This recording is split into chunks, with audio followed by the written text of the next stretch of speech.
di hindi na lang sana kita nakilala. Bakit mo bang sisihin ang tadhana? Ang hindi mo naman, ginawa ko naman ang lahat.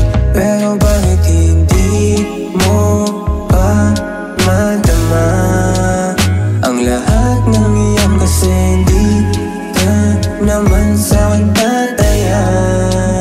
O alam ko yun, di mo pa madama ang lahat ng iyan. Kasi di ka naman sa'kin tataya. O alam ko yun. Ko na lang kaya, pati pato tataya ko sa'yo. Lahat ibubukas, walang ititira. Walang drama pero di ko pa rin nadarama na ikaw ay interesado sa aking mga gawa. Ano ba? Wala bang mapapala? Kung ganun lang din at di mo na pinapahaba pa. Binubola mo ako sa mga poka mo na ang lambing pakinggan. Pero wala naman pala itong kaguluhan.